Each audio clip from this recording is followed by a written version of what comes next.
É um texto que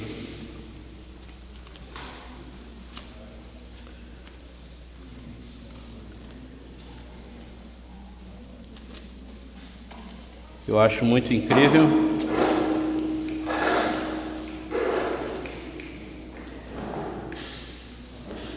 Fui crucificado com Cristo, assim já não sou eu quem vive, mas Cristo vive em mim. A vida que agora vivo no corpo, vivo pela fé no Filho de Deus que me amou e se entregou por mim. Se estamos aqui, irmãos, se estamos respirando, se estamos com essa oportunidade de reunirmos como igreja, é por causa de Cristo, é por causa dele, por causa daquilo que ele fez, nosso Salvador e Senhor, aquele que consumou a obra de redenção. E eu louvo a Deus por poder estarmos juntos aqui, exibindo essa glória dele, essa graça dele, o valor que ele tem, como ele tem demonstrado na sua palavra e tem se revelado a cada um de nós que cremos em Cristo. E que juntos possamos de fato estar exibindo essa glória em nosso coração e em tudo que for feito aqui essa noite.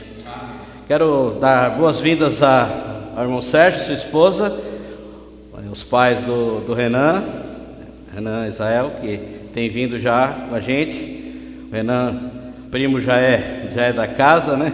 Então é uma alegria ter o pastor, não é pastor ainda, né? Mas o irmão que serve na obra, na igreja já há muito tempo, irmão Sérgio. Muito bom tê-lo aqui e a sua esposa. Eles, para quem não sabe, eles fizeram o módulo 1 do aconselhamento bíblico quando tivemos aqui o treinamento. Então foi bom o tempo que passamos juntos naquela época, né? Não sei se tem mais alguém que nos visita pela primeira vez. Tem uma senhora chegando, seja bem-vinda. Mais um senhor também, sejam bem-vindos. Deus abençoe vocês.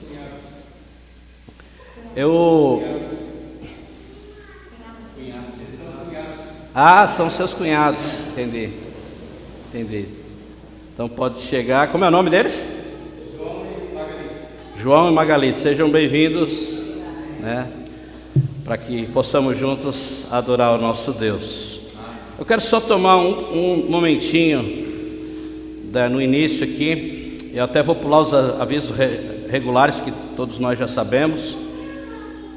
Tá com, acho, o microfone aqui, né?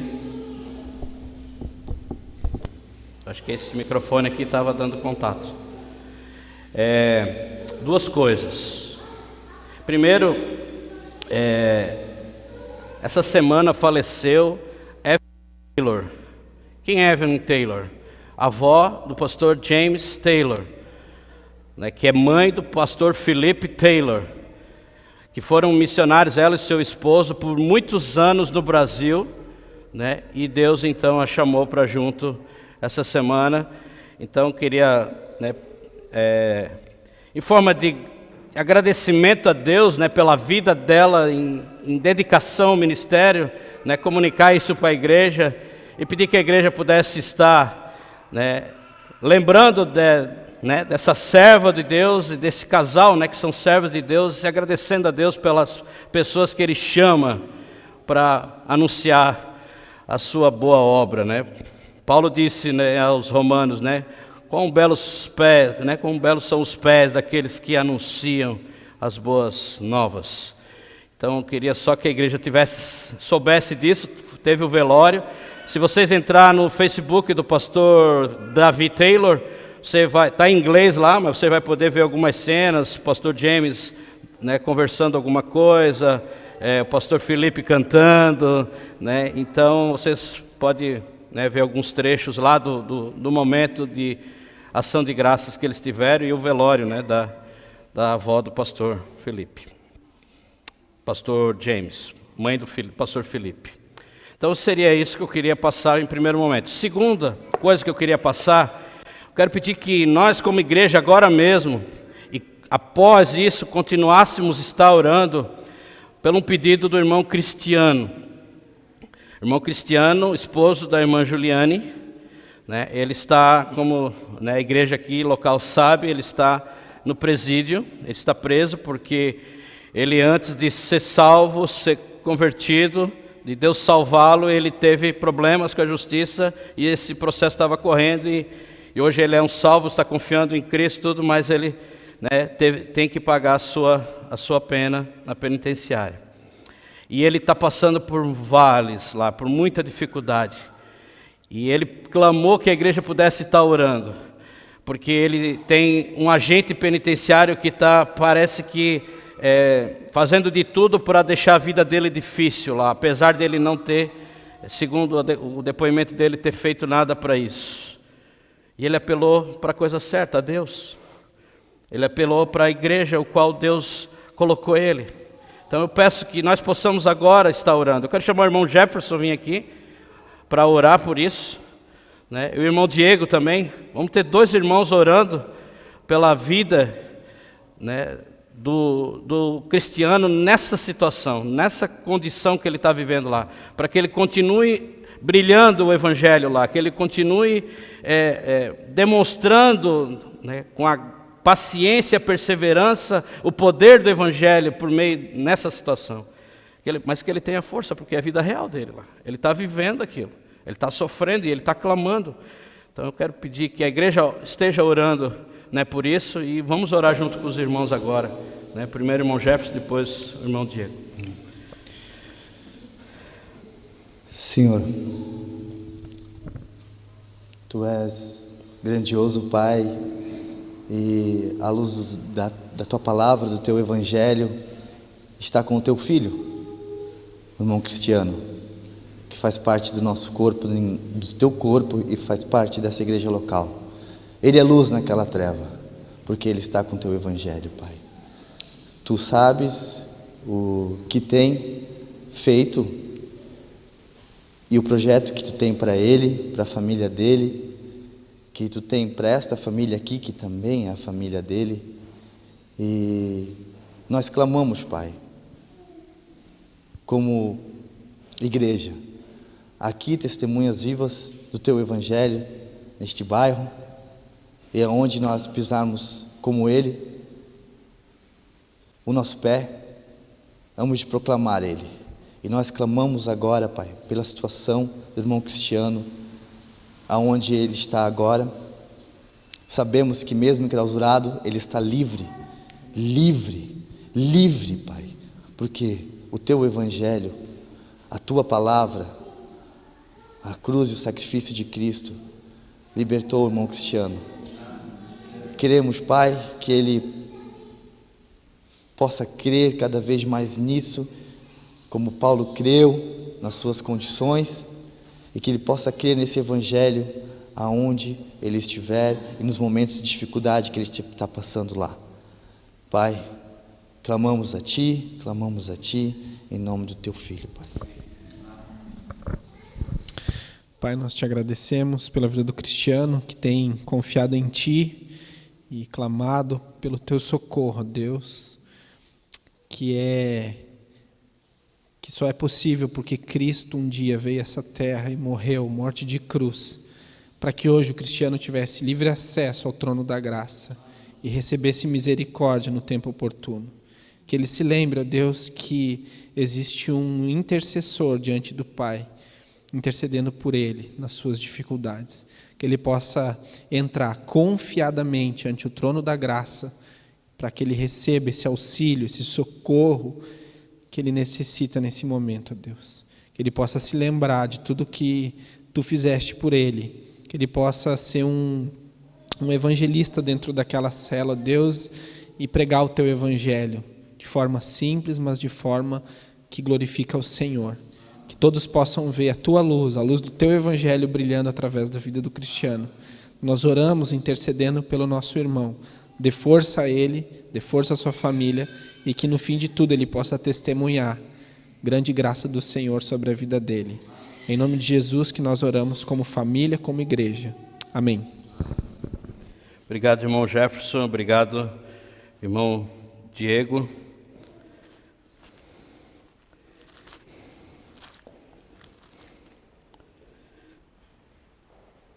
Seja constante o amor fraternal.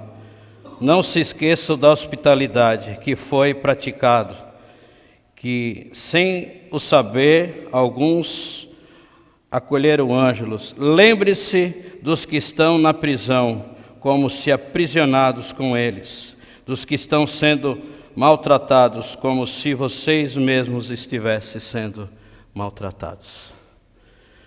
Refletir o Evangelho é fazer parte um da vida do outro. Então, que nós possamos continuar orando uns pelos outros, procurar entender e conhecer as necessidades de uns pelos outros, para orarmos de forma específica e de forma intencional, para que Deus possa então agir e ser glorificado por meio do agir, por meio da graça que Ele nos dá, que é a igreja. Então vamos ter o nosso catecismo, Nova Cidade.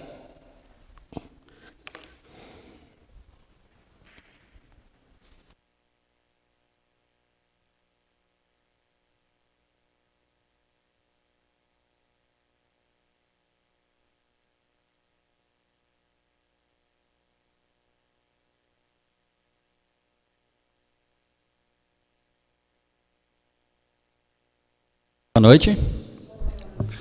Vamos então ter a nossa pergunta do catecismo, pergunta de número 35, vai estar na tela. Eu vou estar lendo a pergunta, todos daí depois na sequência podem ler a resposta, e daí continuando eu vou estar lendo o versículo de referência e vamos estar orando então, tá? Então a pergunta: já que fomos redimidos somente pela graça, somente pela fé, de onde vem essa fé? Todos podem ler a resposta.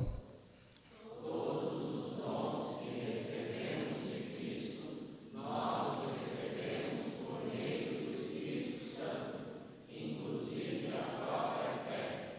Amém. Em título, capítulo 3, eu vou estar lendo os versículos de referência para essa resposta, versículos de 4 a 6, diz assim: quando, porém, manifestou-se a benignidade de Deus, nosso Salvador, e seu amor para com todos, e não por obras de justiças praticadas por nós, mas segundo sua misericórdia, Ele nos salvou, mediante o lavar regenerador e renovador do Espírito, que Ele derramou sobre nós ricamente, por meio de Jesus Cristo, nosso Salvador. A gente vê nessa passagem, né, a Trindade atuando, né? A gente vê que por meio do nosso Senhor e Salvador Jesus Cristo, né, Deus, Ele se manifesta a nós, mostrando o seu amor, a sua bondade, a sua misericórdia, né? E o Espírito, Ele derrama sobre nós ricamente o lavar regenerador e renovador, né, que nos resulta na salvação. É incrível, tudo depende de Deus, né? Tudo vem dele, né? Queremos então estar orando, né, dando honra e glórias ao nosso Senhor, nosso Salvador Jesus Cristo. Vamos orar? Senhor nosso Deus, nosso Pai, nós somos gratos a Ti, porque em nossas condições estávamos mortos por meio dos nossos pecados, condenados, Pai, a uma morte eterna, separada de Ti, mas o Senhor, por meio de Jesus Cristo, se revelou a nós, mostrando o seu amor, a sua bondade, a sua misericórdia. O Senhor, por meio do Teu Espírito, o Senhor atuou em nós, nos dando fé para crer no Salvador, mostrando a nossa natureza pecaminosa, mostrando o quanto éramos falhos, o quanto dependíamos de um Salvador, Pai. Obrigado por essa fé que o Senhor colocou em nós. Estamos aqui reunidos como igreja, foi porque o Senhor agiu, porque o Senhor colocou essa fé, Pai, mostrou a nossa necessidade que tínhamos de um Salvador, Pai. Nós queremos exaltar o Teu santo nome nessa noite, Pai. Por meio das mensagens, por meio do louvor, Pai, que tudo aqui nessa noite possa refletir em honras e glória para Ti, Pai. Obrigado, em nome de Jesus. Amém.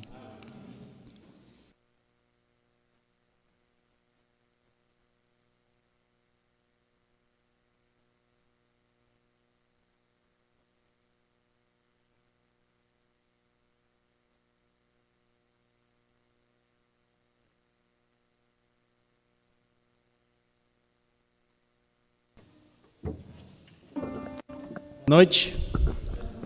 Que assim seja, né? Que a gente possa refletir a glória de Deus e dar a Ele o louvor que é devido. E também quero, antes de nós começarmos cantando, ler um texto que está em 1 Pedro, e nos versículos do capítulo 2, os versos 20 a 22, que está na tela também.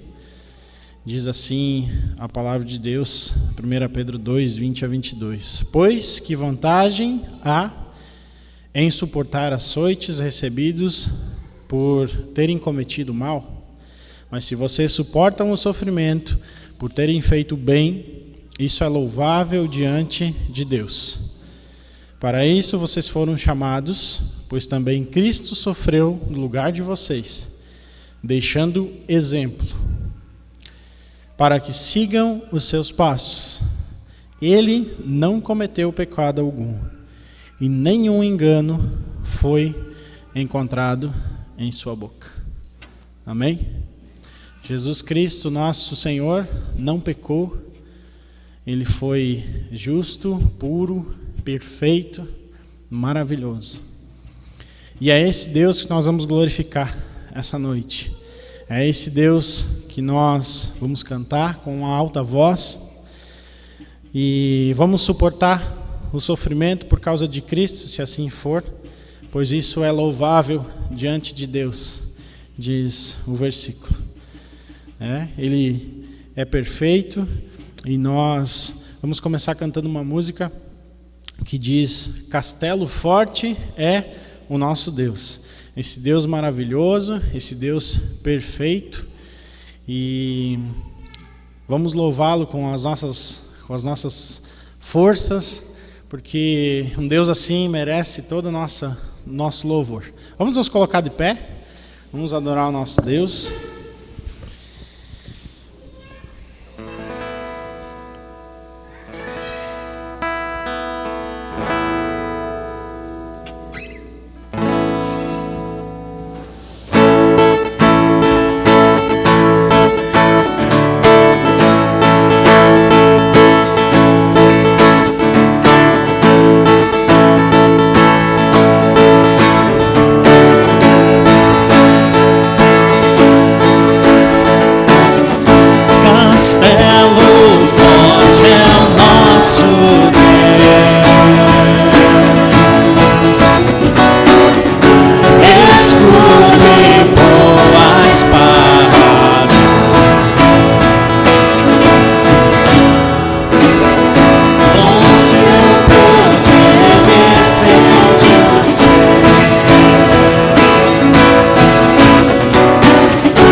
Está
tens poder, embora a vida vá, por nós Jesus está.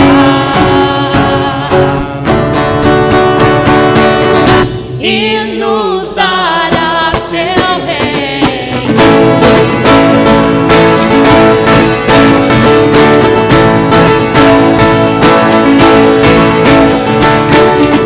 Castelo forte é o nosso Deus. Castelo forte é o nosso Deus. Castelo forte é o nosso Deus. Castelo forte é o nosso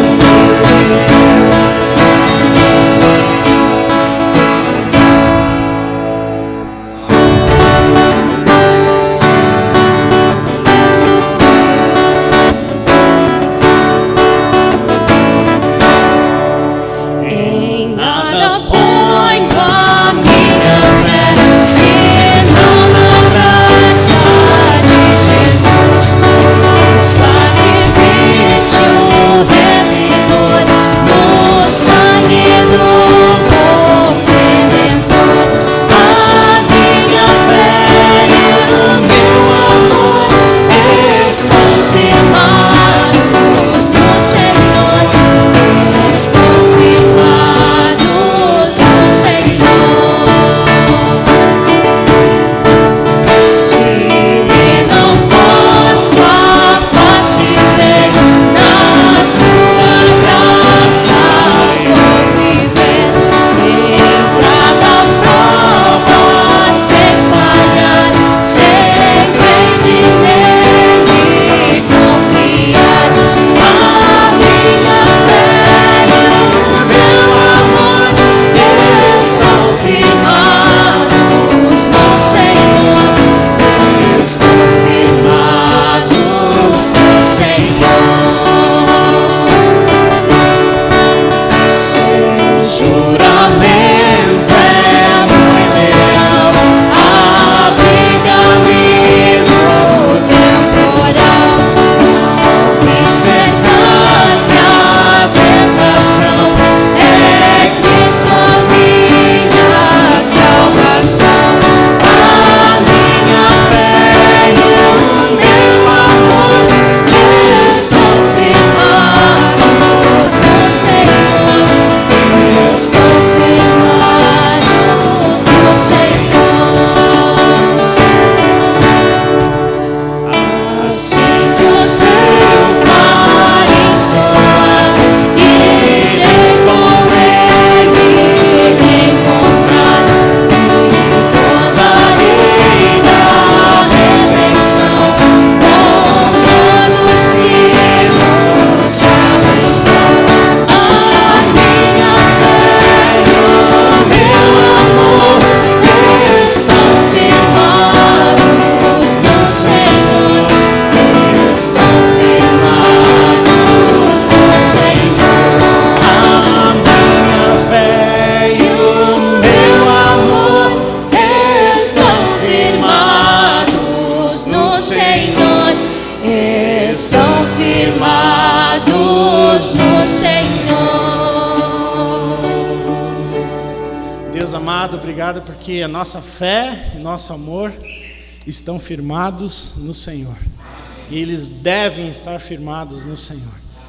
Nós te louvamos, te bendizemos, Pai, porque no temporal, porque nas angústias, porque nos tempos maus, nós podemos contar com o Senhor. Te louvamos, te agradecemos por estar aqui, Pai.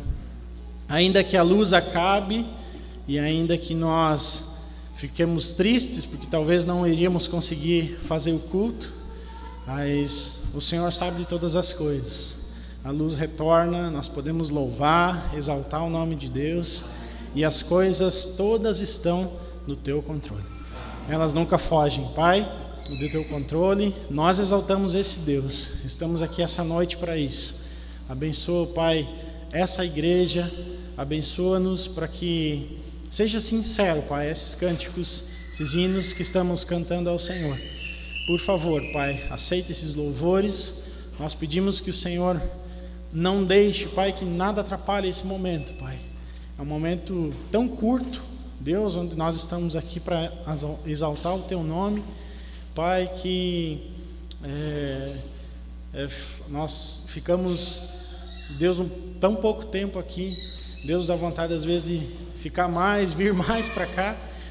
Deus, exaltar o Teu nome, estudar mais sobre o Senhor, e o Senhor esteja abençoando, para que nós façamos um bom proveito, Pai, daquilo que o Senhor tem para nós. Deus, nos ajuda, Deus, a entender, a discernir a Tua palavra, conforme a Tua vontade, e que seja um tempo, Deus, de refrigério para as nossas almas, e também de aprendizado, Pai, do Teu Evangelho, do Teu amor, do Teu poder, Deus, para as nossas vidas. Nós louvamos, adoramos o nome do Senhor, santo, santo, santo, em nome de Jesus. Amém.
Glória a Deus. Vamos estar aqui para buscar o nome do nosso Deus. E Ele é o nosso Salvador, Salvador maravilhoso, que nos deu e que nos dá glória, nos dá do seu amor todos os dias. E a Ele nós vamos render glória e honra.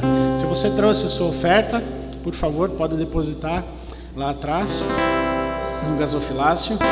Vamos louvar a Deus nesse cântico, e você também pode dar a sua oferta.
realizar.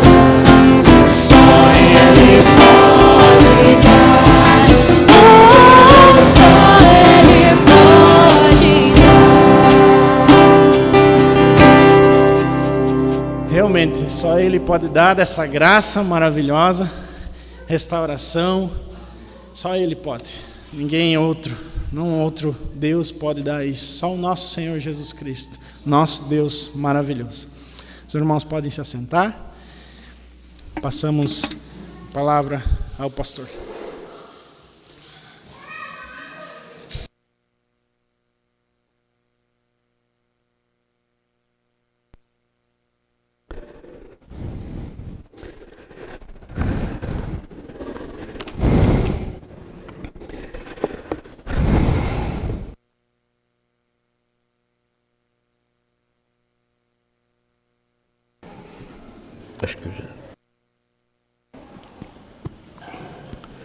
Acho que eu tirei aqui, Diego, mas não sei se vai dar certo.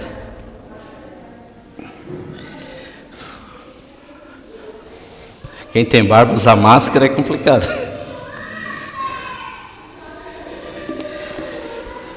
Muito edificado já com os louvores, podendo exaltar a Deus com a palavra cantada. Maravilhoso. Peço que os irmãos abram 1 Timóteo. Estamos pregando, conversando sobre a primeira carta de Paulo a Timóteo. Estamos no capítulo 4 hoje.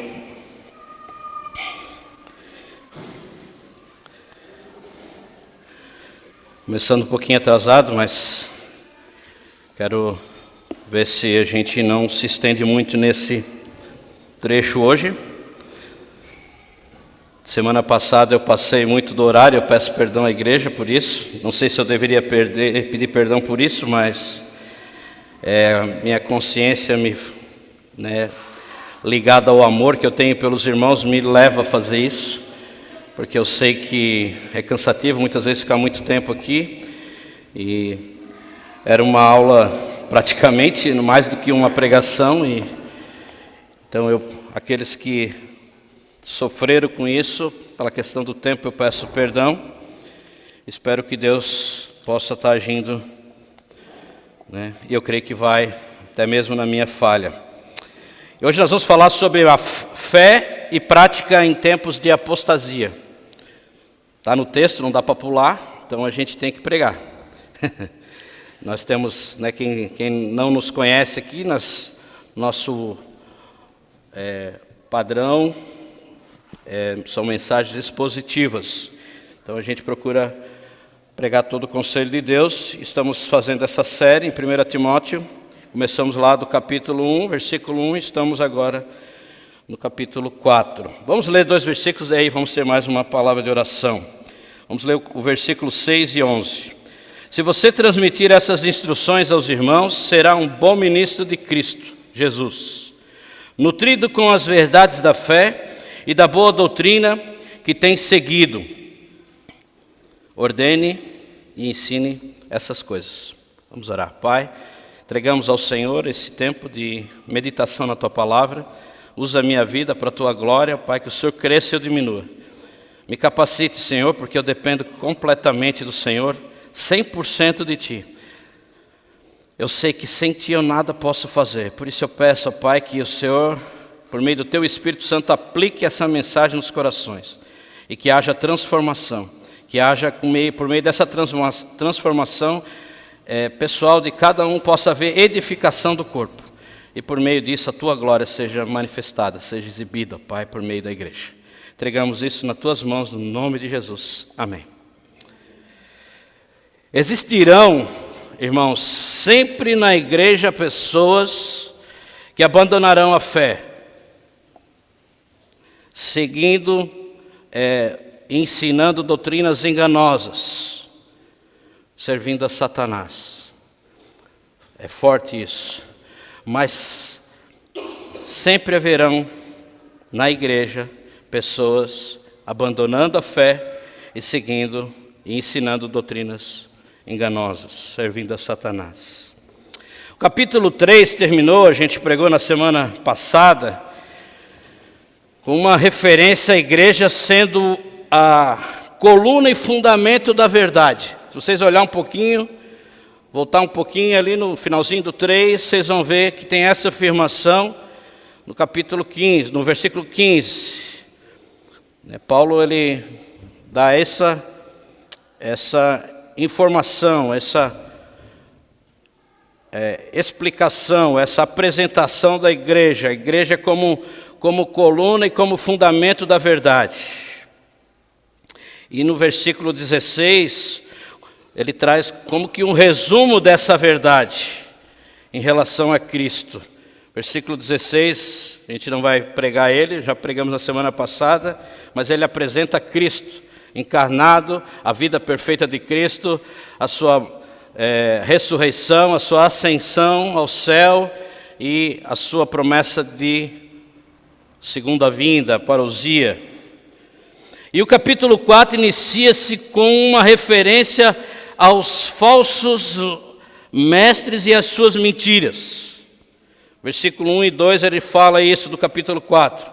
Assim Paulo alerta Timóteo para o fato de haver falsos mestres, para o fato de que os falsos mestres estarem negando o que a igreja do Deus vivo confessa por meio da palavra, por meio da sã doutrina. Essa é a oposição desses falsos mestres. A igreja proclama a verdadeira doutrina e os falsos mestres vêm e tentam descreditar essa verdade. E sabemos pela história que sempre que é revelada a verdade de Cristo, tem se levantado muitos opositores. A gente vê isso em toda a história da igreja e a gente tem visto isso, com muita clareza. E a grande estratégia desses opositores é tentar disseminar o engano, tentar infiltrar no meio da verdade mentiras. Essa é uma estratégia. A gente pode logo linkar com lá no começo da criação, Deus cria um oásis no deserto. Coloca o homem nesse oásis, nesse paraíso. O homem tinha de tudo. Acima de tudo tinha a presença de Deus. Então ele é levado pelo engano e perde então a comunhão com Deus. É separado então do Criador por meio do engano.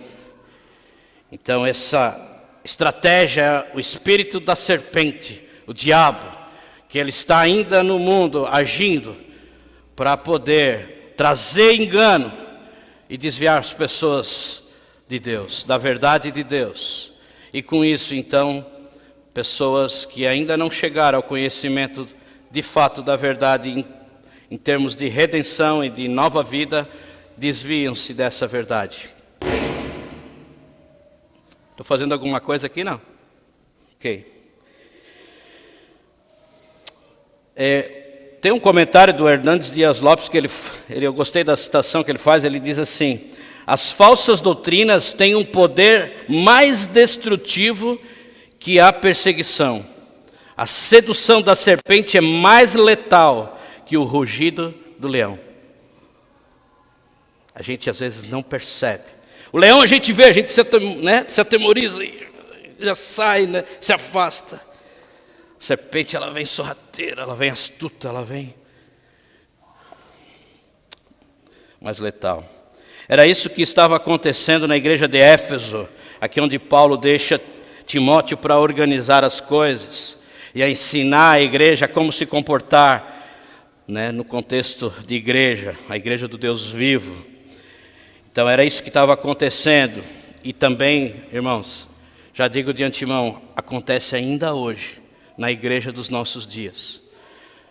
Falsos ensinos e falsos mestres enganadores, querendo disseminar a mentira no meio da verdade, para poder então nos afastar da verdade de Deus. E por isso tem sido cada vez mais difícil ouvir falar de uma igreja saudável. ou até mesmo que pelo menos possamos ver nela indicadores de uma igreja saudável.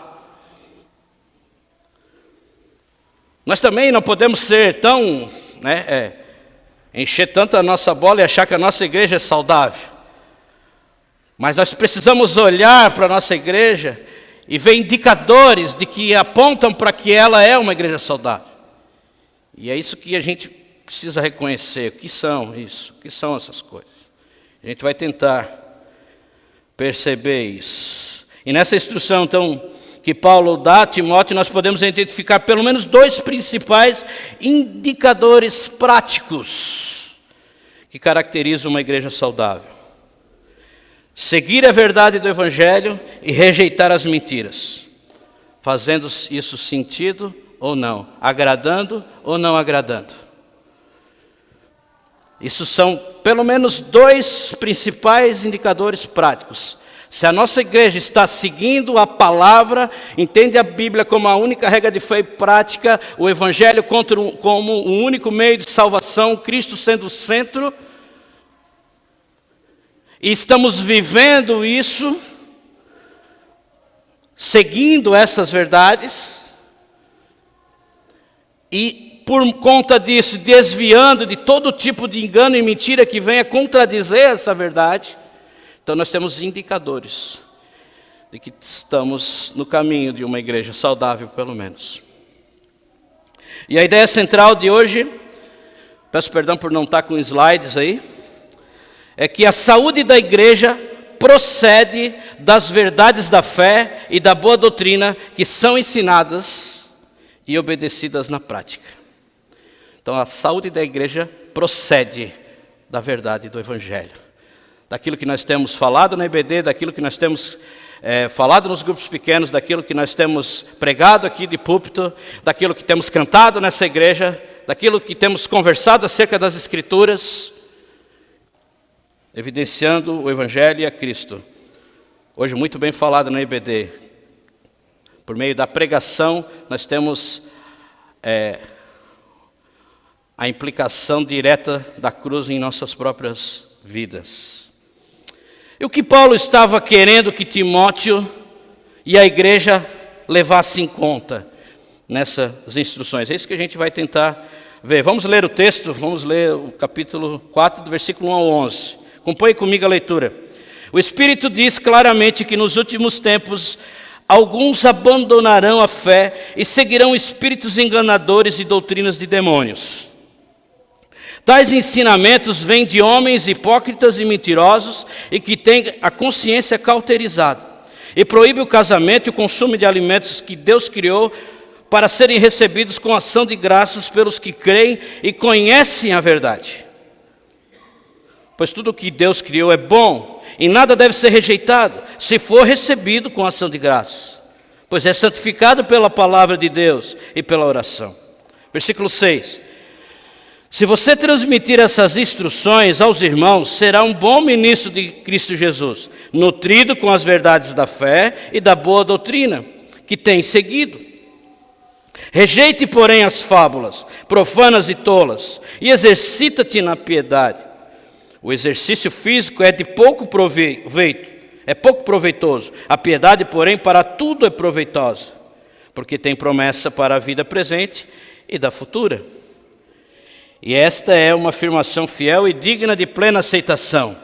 Se trabalhamos e lutamos, é porque temos colocado a nossa esperança no Deus vivo, o Salvador de todos os homens, especialmente dos que creem. Ordene e ensine essas coisas. O assunto não para aqui, ele continua ainda, mas nós vamos deixar isso para a mensagem da semana que vem. Mas ainda esse mesmo assunto ainda está correndo aqui. Então, vamos examinar no texto 3 verdades sobre lidar com a realidade da apostasia na igreja. Primeira verdade: diante do Evangelho, existirão falsos mestres com ensinos enganosos. Simples assim. Quando o Evangelho é pregado, quando Cristo é proclamado, vão se levantar opositores. Doutrinas enganosas. E como nós sabemos dessa verdade, dessa primeira verdade? Como que nós sabemos disso? Olha só, o Espírito diz claramente, a palavra de Deus está dizendo, o Espírito Santo está dizendo, é o Espírito Santo por meio dos profetas aqui mais especificamente, porque aqui não tinha a Bíblia ainda escrita. Atos 13, se os irmãos quiserem acompanhar lá, porque não está na projeção, estou sem projeção. Atos 13, 1 e 2 diz, na igreja de Antioquia havia profetas, mestres, Barnabé, Simão, chamado Nídia, Lúcio de Cirene, Manaém, que fora criado com Herodes, o tetrarca, e Saulo, enquanto adoravam o Senhor e jejuavam, disse o Espírito Santo, separe-me, Barnabé e Saulo, para a obra que os tenho chamado. A gente percebe ainda nessa transição, né, da velha para a nova aliança, coisas ainda acontecendo, o Espírito Santo vindo e falando, e profetas, né, sendo, recebendo do Espírito Santo de Deus as informações para a qual a igreja precisaria viver, de como ela deveria viver. Aqui fala o Espírito Santo diz. A gente vê em Apocalipse, nós não precisamos ir lá, mas todo mundo conhece as 7 igrejas de Apocalipse, uma expressão que é usada em todas as igrejas, em todas as cartas às igrejas, lá em Apocalipse é aquele que tem ouvidos ouça o que o Espírito diz às igrejas.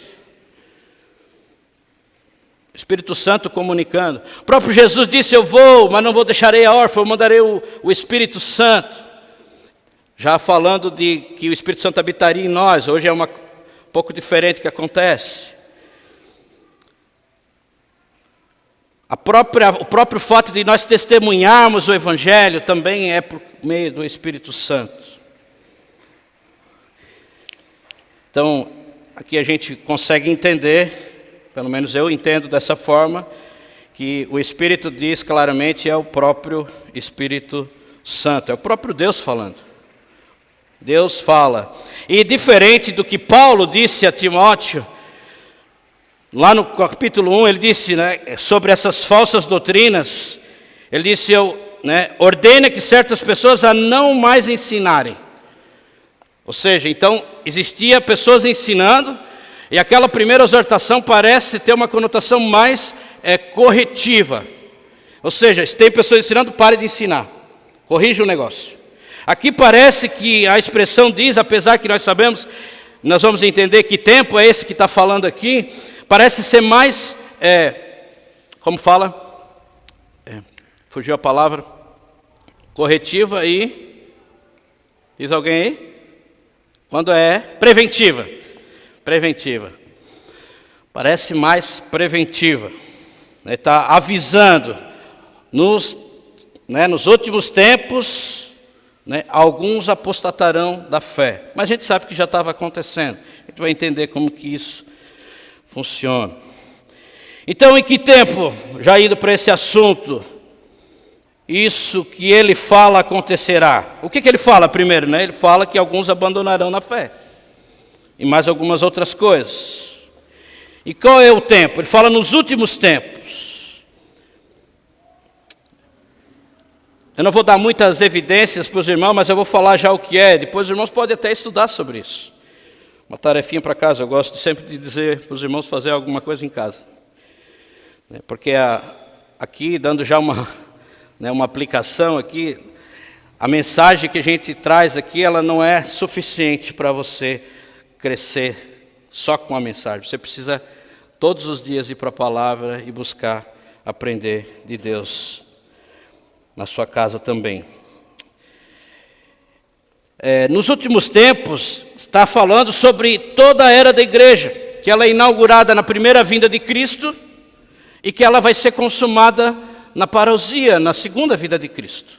Então, esse período da igreja nós podemos entender em certo nível, em certo grau, esses últimos tempos. Pense comigo, quanto mais se aproximar a segunda volta de Cristo, mais essa verdade se intensificará. Ou seja, quanto mais perto da segunda volta de Cristo, mais falsos mestres, mais ensinos enganosos, pensa tudo mais do pior vai acontecer. Nesse sentido de desviar a fé daqueles que Deus, né, quer salvar. Apesar que sabemos que não há vitória para o inimigo. Mas há um sério prejuízo para a igreja, em certo nível, quando os ensinos enganosos vêm, porque a Bíblia fala que alguns abandonarão da fé. Acompanhe comigo, vamos em Mateus 24, só para os irmãos ver o que o próprio Jesus fala acerca disso. Queria até ter muito mais tempo para pregar sobre esse assunto. Mateus, nós vamos ver 3 versículos aqui para a gente não ficar muito aqui. Mateus 24, versículo 4 diz: Jesus respondeu: cuidado, que ninguém os engane, pois muitos virão em meu nome dizendo, eu sou Cristo, e enganarão a muitos. Parece que ele está falando algo mais para frente do que nós estamos hoje. Parece, né? Mas ainda não é o final. O versículo 8 diz, isso tudo será o início das dores. Muita coisa ainda vai acontecer. O versículo 5 diz, pois muitos virão em meu nome dizendo, eu sou Cristo. Ou seja, ensinos enganadores. Pessoas usando, argumentando sobre a verdade, mas que é mentira. Porque eles usam que vem um Cristo, mas esse Cristo não é o Cristo, é um falso Cristo. Um falso evangelho, uma falsa mensagem. E o versículo 11, se os irmãos acompanhar, e numerosos falsos profetas surgirão e enganarão a muitos. O próprio Jesus disse que isso iria acontecer. Pode voltar lá para 1 Timóteo. Então aqui a gente está argumentando de que diante do Evangelho vão existir falsos mestres e falsos ensinos. E o que o Espírito Santo fala e qual o resultado dessa verdade? Alguns abandonarão da fé. E se nós pararmos para pensar, irmãos, se para nós, pensa assim agora, cada um pensa em que nível está o seu entendimento disso. Se para você, eu vou mudar o de nós para você, se para você a volta de Cristo é iminente, ou seja, pode acontecer em qualquer momento, se para você essa é a verdade, então, na prática, podemos considerar que estamos nos últimos dias. Não quer dizer que é os últimos dias. Então, nós precisamos entender que nós, de certa forma, vamos, né, se a volta de Cristo é iminente, nós podemos estar vivendo os últimos dias. E o resultado é que alguns abandonarão da fé. E a Almeida, a revista atualizada, traz uma expressão mais perto do original, que é apostatarão da fé. O nome é esse, né? Apostatarão. É um sinônimo para abandonarão a fé, né? Apostatar significa levantar-se e ir embora. Por exemplo, eu estava pregando aqui, eu não vou me levantar porque eu já estou de pé, né? Mas eu vou pegar e vou embora. Eu desisti, eu me arrependi de vir pregar. Então isso é separar-se de algo. E até mais do que isso, é excitar a revolta. Eu vou e levo alguns comigo. Eu vou parar de pregar e vou levar um grupinho comigo. Então isso é uma conotação de que significa apostatar. A apostasia corresponde a um período em que a pessoa peca cada vez mais e obedece cada vez menos. Olha o perigo. Olha o perigo. A nossa evidência de salvação, ela está na confiança que estamos tendo em Cristo, que é evidenciada pelas nossas obediências, nossa obediência, a prática de vida cristã. Não se engane. Então a apostasia, ela corresponde a isso, a um período em que a pessoa peca cada vez mais e obedece cada vez menos, e envolve um arrepender-se de se arrepender. Um arrepender-se do próprio arrependimento que teve. É o abandono deliberado da verdade cristã. E o verbo aqui, ele designa isso. Algo intencional, algo consciente. Eu estou fazendo isso porque eu sei. Essa decisão ela é consciente, ela é intencional. Eu disse, não, eu não quero mais essa fé. Eu vou abandonar essa fé. Isso é apostasia, irmãos. É isso que a Bíblia fala aqui, o Espírito Santo diz. Que nos últimos tempos, alguns apostatarão da fé. A apostasia não pode ser confundida com a perca de salvação. E nem nega a certeza da salvação em Cristo. Então não leve para esse lado, irmãos. Vamos aqui detalhar isso. Mas não tem nada a ver com a perca de salvação. E não tem nada a ver com a questão de eu não poder ter segurança da minha salvação. Porque os que são escolhidos de Deus, os que são filhos de Deus, a Bíblia fala que o Espírito Santo testifica com o nosso espírito que somos filhos. Nós reconhecemos que somos filhos, queremos obedecer, queremos fazer, temos dificuldade, erramos, falhamos, não conseguimos, tropeçamos, mas queremos, estamos, né? Apesar que somos pecadores. Paulo diz, o mal que eu não quero, eu faço, e o bem que eu quero, eu faço. Ou seja, ele era pecador. Maldito homem que sou, quem me livrará do corpo dessa morte? Graças por Jesus Cristo. A confiança dele estava em Cristo, mas ele queria fazer o que era certo, mas ele não conseguia fazer. Por causa da nosso pecado, da nossa queda. E sabemos aqui que todas as nossas justiças são como um trapo de imundícia, ou seja, não tem nada completamente perfeito em nós por causa da natureza caída. Se alguém chamar, né, outra pessoa de um cara legal, ele é gente boa e tal, mas tem uma parte que ele não é. Porque todos nós temos a natureza pecaminosa. E não está falando sobre a questão de nós estarmos lutando com o pecado aqui. Está falando de alguém que estava na fé e agora diz, eu não creio mais, eu não quero mais. Eu abandono essa fé, eu apostato dessa fé, eu saio, eu levanto e vou embora e me rebelo contra.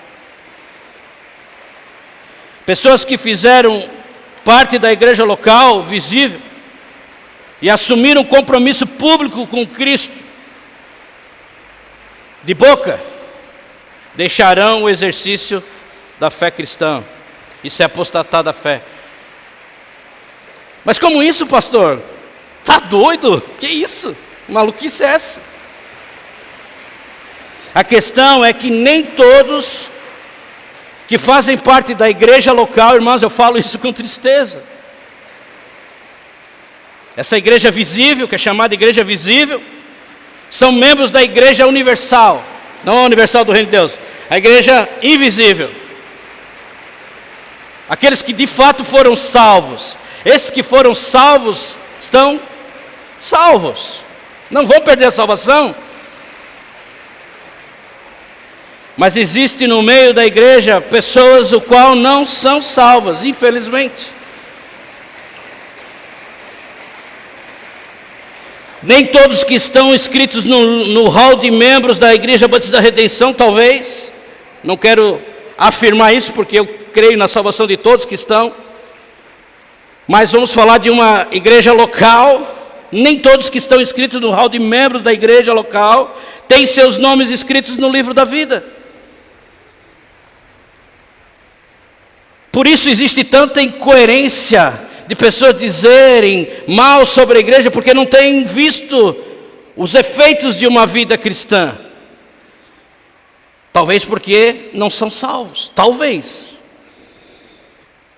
A falha dos apóstolos, Paulo explica, é devido a obedecerem a espíritos enganadores e ensinos de demônios. Seguirão espíritos enganadores e doutrinas de demônios. Essa é a fonte da qual procedem as falsas doutrinas. Lembra da serpente lá no Éden? É o diabo. Há um único Espírito Santo. A gente vê isso claramente nas Escrituras. Mas existem vários espíritos não santos que se opõem a uma única doutrina, com muitas doutrinas falsas, mentirosas, enganosas e prejudiciais. E quem está por detrás dessas heresias são espíritos enganadores, os próprios demônios. Doutrinas de demônios aqui, irmãos. A gente pode entender que a igreja que está exposta a uma influência sistemática sob supervisão organizada. Satanás cria uma nova religião. Hoje, uma nova religião surge. Ele cria essa nova religião e essa é a tentação do fim dos tempos. Pessoas vão seguir essa falsa religião e abandonarão a fé verdadeira.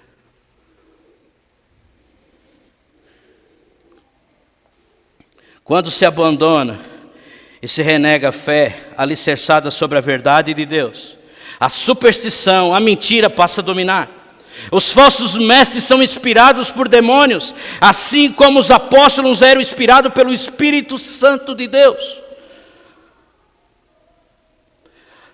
Efésios 6 fala que nós não temos que lutar contra a carne, contra sangue, mas com potestades. Por isso nós devemos nos revestir de toda a armadura de Deus. Satanás tem os seus próprios servos e as suas próprias doutrinas. E as Escrituras descrevem o diabo não apenas como um tentador, atraindo pessoas para o pecado, mas também como um enganador, seduzindo as pessoas para o erro. Eles não estão satisfeitos só de te ver pecando, eles querem te ver combatendo contra. E como que os falsos mestres promovem essas falsas doutrinas? Versículo 2, acompanhe comigo. Tais ensinamentos vêm de homens hipócritas e mentirosos que têm a consciência cauterizada. Os falsos mestres são como atores. Representam um papel diferente da vida real. Essa palavra hipócritas, ela tem essa ideia, atores. Como alguém vai fazer um personagem, uma peça de teatro, ele de fato não é aquela coisa ali, aquele personagem. Ele só está contracenando. Então o apóstolo, o falso mestre é um hipócrita. Ele se faz parecer como se fosse, mas na verdade não é. Falam uma coisa e fazem outra. São hipócritas. Não revelam sua verdadeira identidade. Ao contrário, esconde atrás das máscaras para enganar as pessoas. Quando eu estava estudando esse texto, me veio, não está aqui na mensagem, mas eu lembrei agora, me veio a cena de Jesus na ceia, e quando então ele diz que um de vocês vai me trair. E se vocês lembrarem, as pessoas, será que é eu? Será que é ele? Será que é... Ninguém apontou o dedo para Judas, ou ninguém, talvez, pelo menos o texto não mostra, que imaginasse que fosse Judas. Ou seja, ele estava no meio dos 12 discípulos, dos 12 apóstolos, e ninguém desconfiava dele. É esse que coloca a mão no prato, comigo. Daí o texto, um dos evangelhos diz, o texto, que o diabo se apossou dele e ele foi. Escravo de Satanás. A consciência dos falsos mestres não tem sensibilidade espiritual, está cauterizada, anestesiada, amortecida. Esse verbo que original, né, da palavra cauterizar, que foi traduzida como cauterizar, significa marcar com um ferro quente.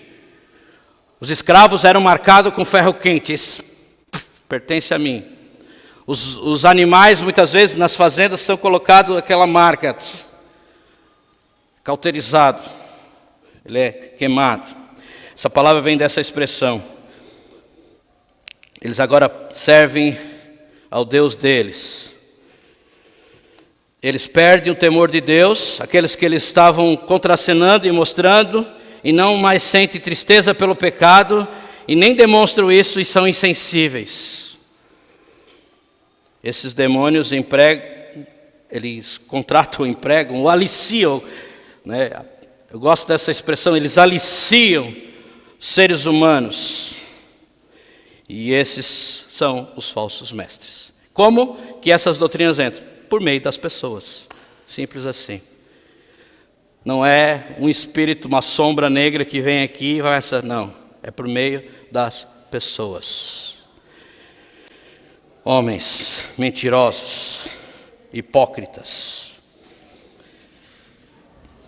Tem uma citação de Warren Wiersbe que fala assim: sempre que alguém afirma com os lábios o que nega com a vida, a consciência é amortecida. Então a gente consegue identificar muitas vezes pessoas falando, mas não praticando. Isso é pode ser um candidato a não quero dizer que isso vai acontecer, mas é um candidato a apostatar da fé, porque é uma evidência de não ser salvo. Por isso existe excomunhão na doutrina da igreja. Ou seja, a gente com uma tristeza muito grande faz uma assembleia e tira pessoas da membresia, porque ela não pode mais, ela não evidencia mais a salvação em Cristo. Ou seja, não podemos mais afirmar a salvação que ela tem, por causa que ela vive num pecado impenitente, ou seja, contra um desserviço a Deus, ou seja, contra Deus.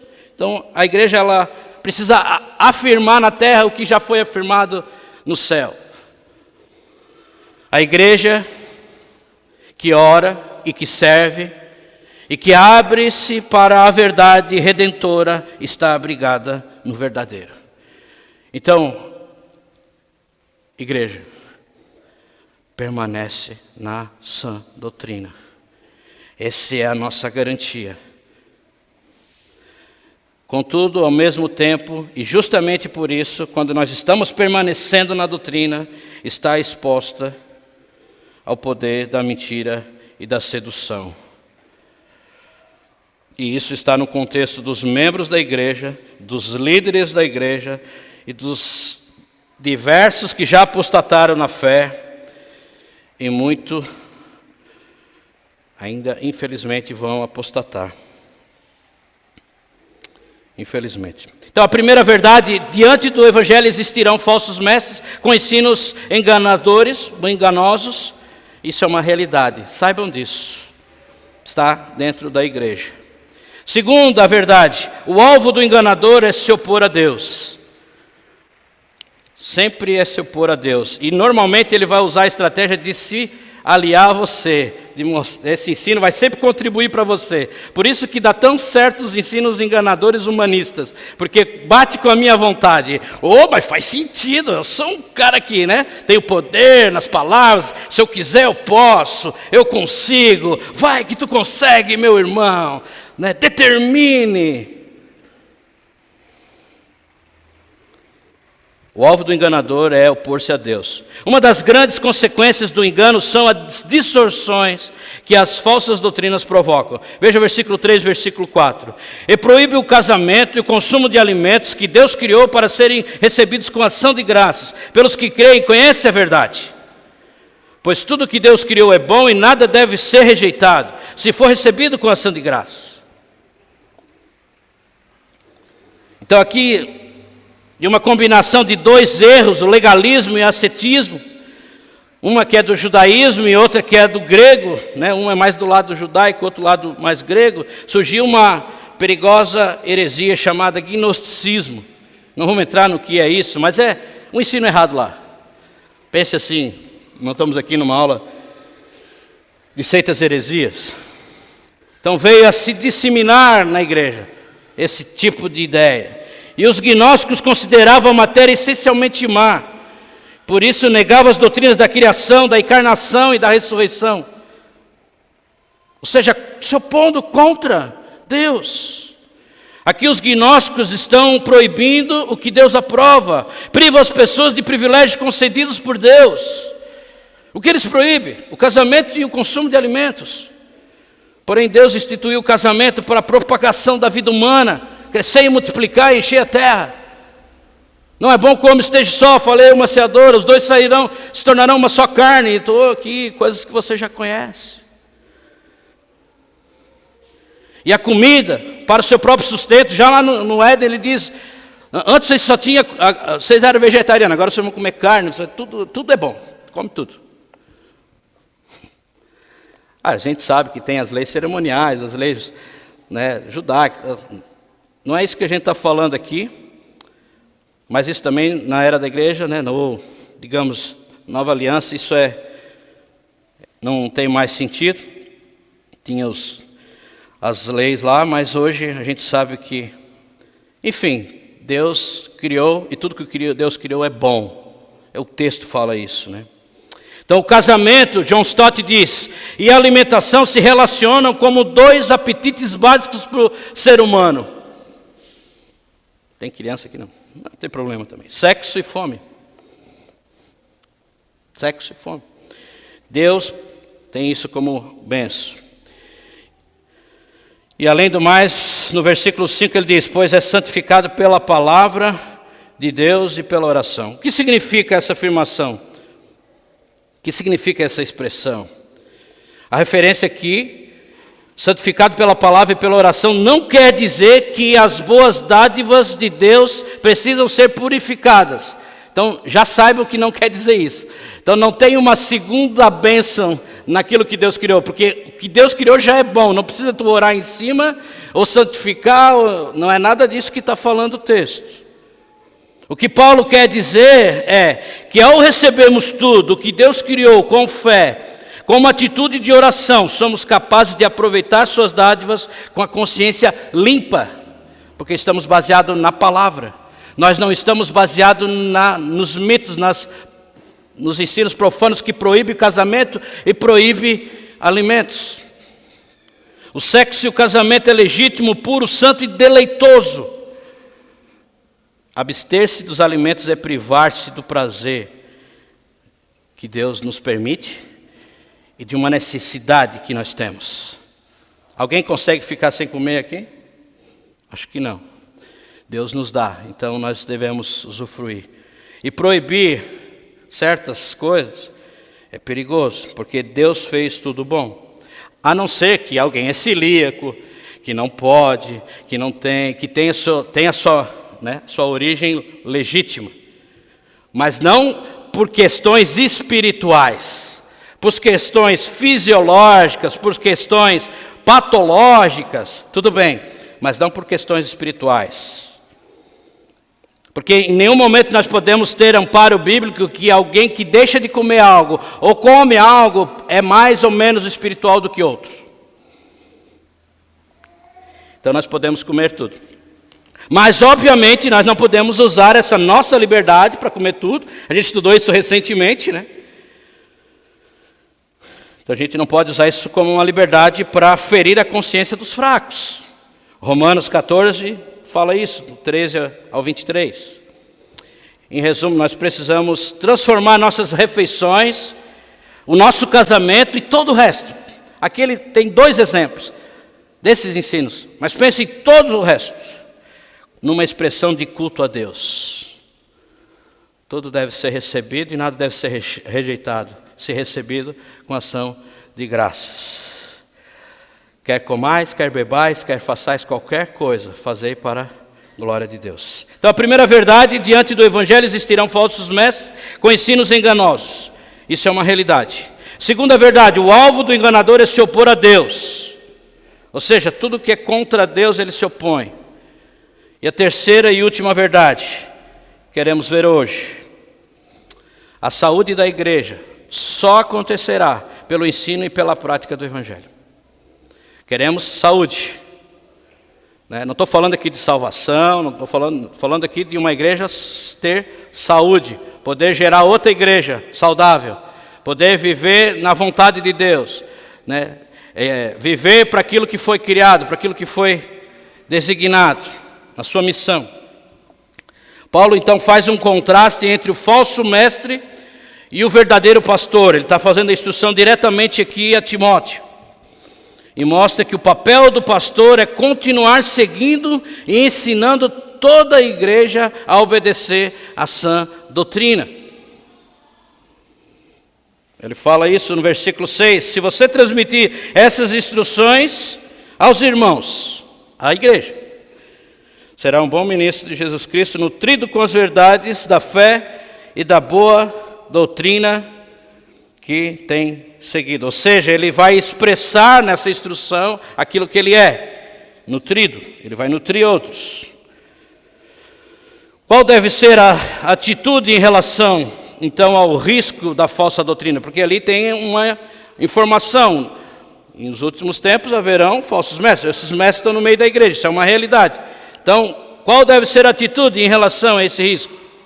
A igreja precisa se posicionar em relação à realidade que existem falsos mestres com falsos ensinos ou ensinos enganosos. A grande pergunta talvez vocês estão fazendo é como isso? Como fazer isso? Como que a gente faz isso? 3 coisas eu vejo aqui nesse texto, talvez vocês podem ver outras coisas, mas eu achei interessante essas 3 coisas que a gente pode pensar aqui. Primeiro, seguir a verdade. Segundo, rejeitar as fábulas enganosas. E terceiro, ter um compromisso com o trabalho e a missão. A gente já leu o versículo 6, expressando que o servo ele precisa ser nutrido por ouvir a palavra. Ele está ouvindo a instrução, ele foi salvo pelo Evangelho, ele conhece o Evangelho, a palavra já está nele. Ele precisou crer no Evangelho e agora ele precisa seguir o Evangelho. Ele fala aqui se ele estiver seguindo, ele fala no final aqui, com as verdades da fé, da boa doutrina que tem seguido. Então mostra aqui uma continuidade. Então ser nutrido por ouvir, por crer e seguir o Evangelho. Primeiro o pastor ele se alimenta, para depois alimentar as ovelhas. Se eu não ir para a palavra, se eu não estudar a Bíblia, se eu não estudar as doutrinas, sabe o que vocês vão ter aqui? Papo furado, falácia, besterol, ensino enganoso, perca de tempo. Já tem um pouco, porque eu sou ruim para aprender, mas tudo bem. Mas a gente está aqui, vocês estão com a Bíblia na mão, aberta aqui.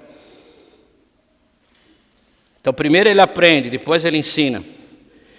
Deve nutrir sempre a sua mente antes de poder nutrir a mente dos demais. Eu preciso crer, eu preciso ter convicção na verdade das Escrituras. Eu preciso me posicionar, vocês precisam se posicionar, vocês precisam ler a verdade e entender a verdade. Vocês não podem simplesmente ter uma fé cega, porque a fé não é algo místico, a fé é algo concreto. É crer naquilo que você está entendendo.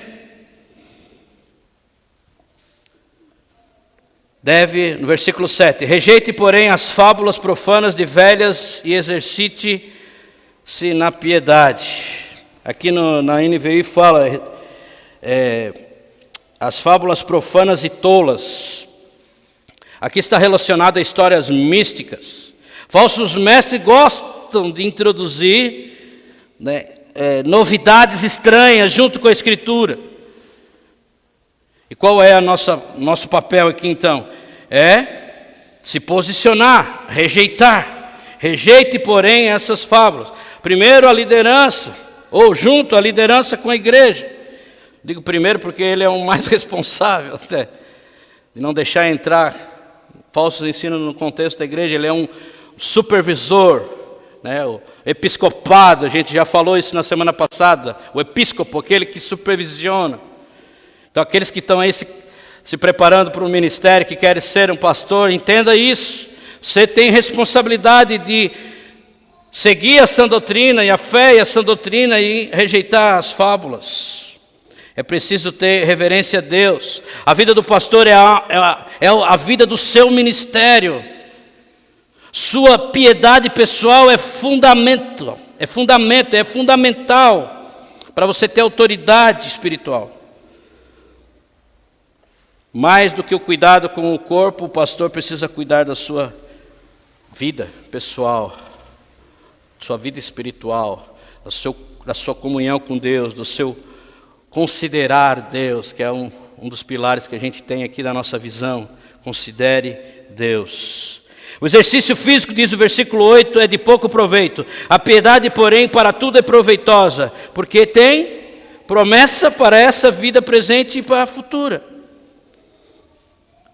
Ou seja, eu conheço a palavra, eu aprendi a palavra, eu preciso exercitar na palavra. Eu preciso pregar a palavra, ensinar a palavra a outros, manejar a palavra. Está vendo que é fé prática, fé e prática.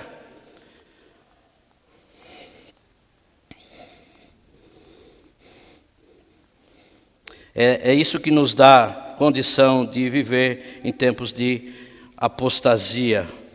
Fé prática, fé e prática.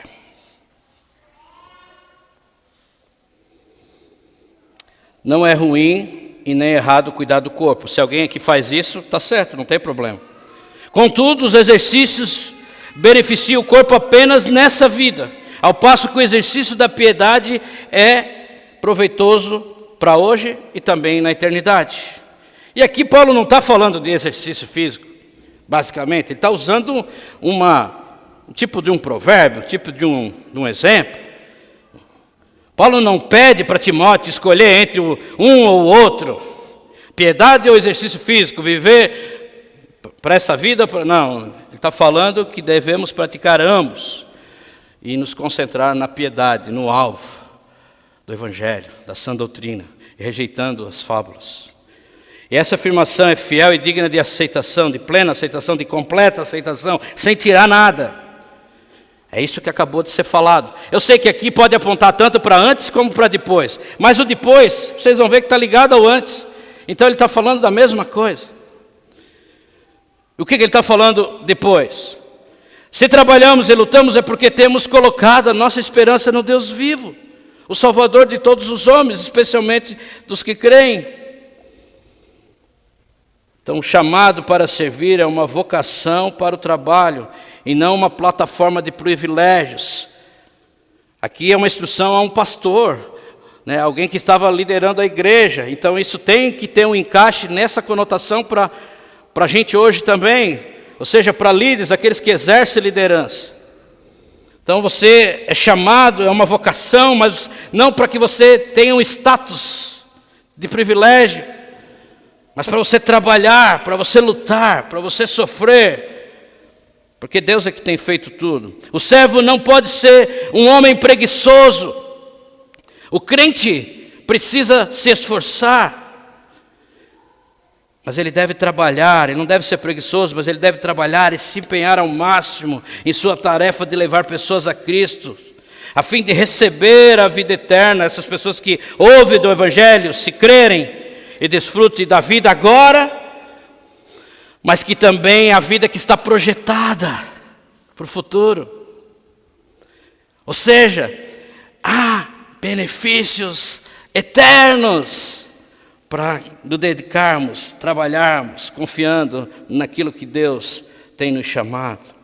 O ministro do Evangelho deve esforçar-se como um atleta na Olimpíada, esticando todos os seus músculos na bendita carreira da pregação, gastando sola de sapato, saliva, uma série de coisas. É isso que a gente precisa concentrar. Jesus é potencial salvador de todos os homens e o real salvador de todos aqueles que creem. O versículo 10 ele fala, o Deus, nós temos colocado a nossa esperança no Deus vivo, salvador de todos os homens, especialmente dos que creem. Pode trazer aqui uma ideia dualista aqui, uma ideia que, poxa, salvador, de todos os homens, mas especialmente dos que creem. Para que vocês entendam, essa frase eu acho que explica bem. Jesus, ele é potencial salvador de todos os homens, mas ele é o real salvador de todos aqueles que creem. Obviamente, Paulo não está aqui ensinando o universalismo, que a salvação é para todos, que diz que Deus salva todos sem acepção. E nem está dizendo que Deus seja salvador de todos os homens sem exceção. Não é isso que ele está dizendo. O que ele está dizendo é que Deus é potencialmente salvador de todos os homens por causa da cruz. A cruz é pregada a todos, mas realmente é salvador somente daqueles que creem. Só aqueles que creem é que vão ser salvos. Por isso, até tem um comentarista que ele traduziu essa expressão aqui, no lugar de especialmente, como precisamente, mais precisamente. Só que o texto não fala isso, então, é só o que ele falou, né? A palavra é especialmente, é principalmente, mas o que a gente precisa entender é toda a teologia. Nós não entendemos que pessoas vão para o inferno. Tanto que estamos falando sobre alguns negando a fé. Então não é muito difícil da gente entender e não precisamos ficar mastigando uma coisa que não está aqui. Então Deus é realmente nossa segurança, nossa esperança. Podemos entender também esse texto observando de um panorama onde que nós entendemos que Deus, em certa maneira, por sua graça geral, Ele cuida de todos, Ele salva todos, Ele protege todos, Ele sustenta todos, Ele se manifesta diante de todos. Mas num sentido redentor, é só daqueles que creem. Então, primeiro o pastor se alimenta da palavra, depois ele alimenta o rebanho com a palavra. Não podemos combater a heresia se não estivermos calçados com a sã doutrina. Não podemos combater o erro se não estivermos comprometidos com a verdade. Não podemos enfrentar as falsas doutrinas se não permanecemos na sã doutrina. É simples a mensagem hoje. Paulo diz então a Timóteo: ordene e ensine essas coisas. Essas coisas está relacionado em tudo de como toda a igreja, como ele tem feito, precisa ser nutrida com as verdades da fé, da boa doutrina e praticá-las em obediência. E com isso tendo um compromisso com o trabalho e com a missão, confiando em Cristo, que é o Deus vivo que está falando aqui. Não é difícil de a gente entender essas coisas. Então essas coisas que nós devemos... Isso aqui é uma expressão forte de autoridade, é uma expressão militar, onde que essas coisas devem ser ordenadas e ensinadas a todas da igreja. Ou seja, viver uma vida prática. Conclusão. Qual o objetivo aqui nesse texto? Instruir a igreja a estar alerta sobre falsos mestres, se posicionar contra os enganos, os ensinos enganosos e se exercitar na piedade, ou seja, praticar essa sã doutrina. 2 Coríntios 4:4 diz assim: o Deus dessa era cegou o entendimento dos descrentes, para que não vejam a luz do Evangelho, da glória de Cristo, que é a imagem de Deus. Então, primeira verdade, diante do Evangelho vão existir falsos mestres, isso é algo real. Ensinos enganosos é algo real. Segunda verdade, o alvo do enganador é se opor a Deus. E terceira verdade, a saúde da igreja acontecerá pelo ensino e pela prática do Evangelho de Cristo. E o que eu devo fazer então agora? Primeiro você precisa saber, você é ovelha? Você é alguém que creu em Cristo? Você crê na verdade do Evangelho? O Evangelho é a sua única segurança de não morrer enganado? Ou seja, se tu não tem o Evangelho, tu vai morrer enganado. Se você está nessa condição, você precisa se arrepender dos seus pecados e crer em Cristo como seu Salvador, porque Ele é Salvador de todos os homens, especialmente daqueles que creem. O Evangelho está sendo oferecido a todos os homens, mas só você vai ter acesso se você crer. Se arrependa e creia no Evangelho. E agora para a igreja. Você que já está em Cristo, o que você vai fazer agora por meio dessa realidade? Se apegue e siga o ensino da palavra de Deus. Rejeite todo tipo que se opõe a esse ensino. E comprometa-se mais com as coisas terrenas do que com as coisas eternas do que com as coisas terrenas. Ou seja, dê prioridade, dê foco às coisas que estão escritas nas Escrituras, na missão que Deus te chamou e chamou a igreja. Pai Santo, obrigado, Senhor, pela Tua palavra. Obrigado por Jesus Cristo, que nos torna capazes de poder, ó Pai, seguir essa missão. A nossa esperança está no que o Senhor é. Se trabalhamos e se lutamos, é porque temos colocado a nossa esperança no Deus vivo, Jesus Cristo, autor e consumador da nossa fé, aquele que morreu em nosso lugar, aquele que agora, por meio desse sacrifício, pode então nos declarar justos, se crermos nele. Então eu peço, Pai, se há alguém aqui que não te conhece, que não conhece o Senhor como Salvador, coloca fé e arrependimento no coração, Pai, que haja salvação essa noite. Que essa mensagem, ó Pai, desse trecho da Escritura possa continuar falando.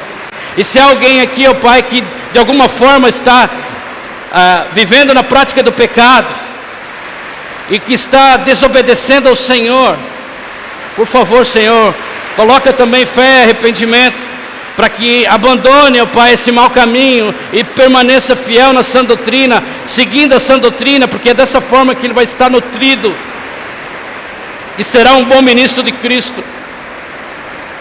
Ajude essa igreja a ajudar uns aos outros. Me capacita, Senhor, me ajude a amar como pastor, amar uns aos outros. Me ajuda a guiar, a pastorear e alimentar essas ovelhas com a Tua palavra, com o verdadeiro ensino. Ó Deus, a igreja é Tua, o Senhor é o dono da igreja, é o Senhor da igreja. Por favor, eu clamo pela Tua igreja, Senhor, o qual eu faço parte, todos que estão aqui fazem parte. Ó Deus, temos pessoas com necessidades de continuar crescendo no conhecimento da verdade. Nos guie, ó Pai, a poder fazer parte desse ministério, de poder lutar e trabalhar, colocando a esperança naquilo que o Senhor pode fazer, salvar pessoas. Por favor, Senhor, eu não posso fazer nada sem o Senhor agir. A igreja não pode fazer nada sem o Senhor agir. Mas o que nós podemos fazer é nos entregar completamente diante do Senhor, nosso Deus e Criador, nosso Deus e Salvador, aquele que fez tudo, faz tudo para a sua glória, por amor do seu nome. No nome de Jesus é que eu oro. Amém.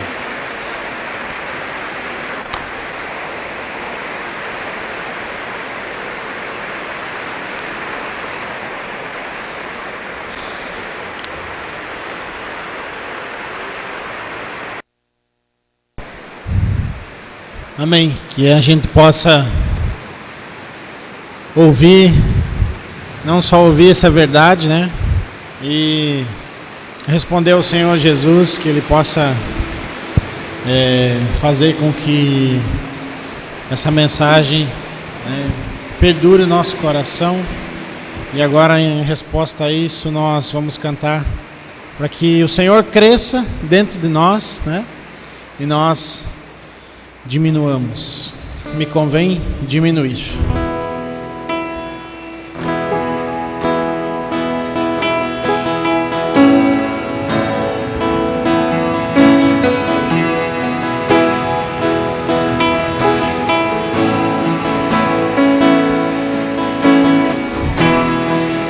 Enche o meu coração de Ti. Vamos ficar de pé?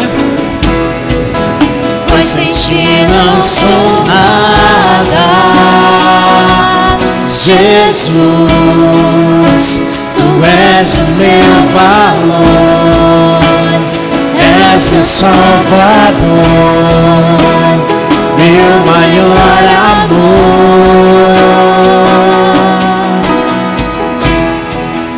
Tua beleza eu quero refletir,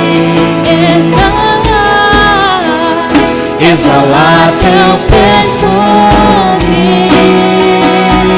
Jesus, e ser santo como és, ser puro como és, te amar como me amou, pois naquela cruz se entregou por mim. Me convém diminuir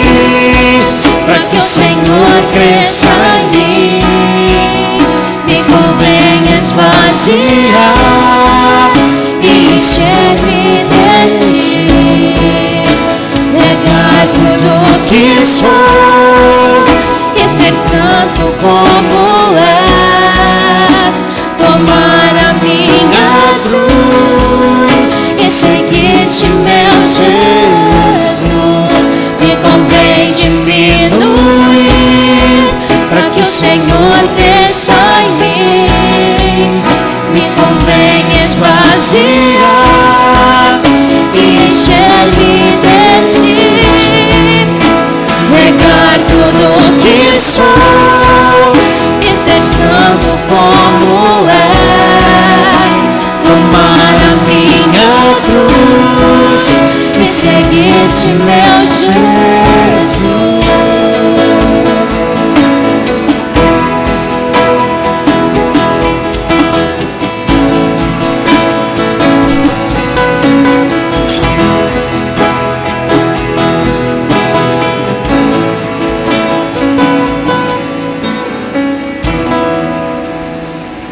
Amém.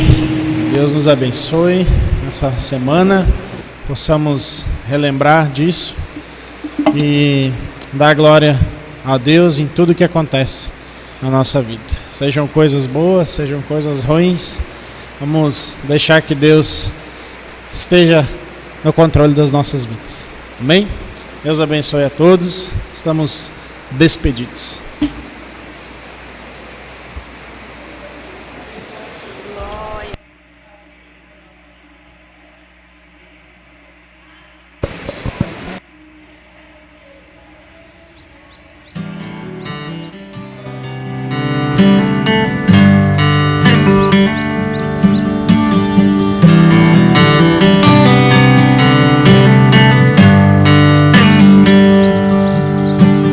Vejo que não sou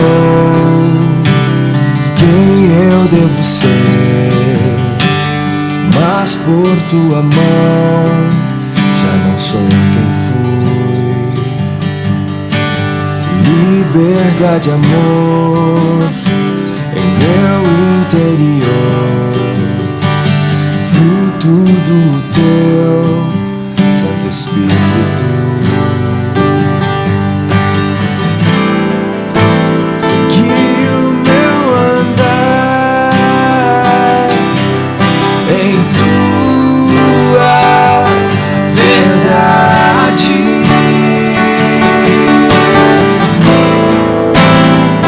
Expressão do Filho faz crescer em mim. Nada vencerá teu amor, de paz encheu o meu coração. Bondade encontro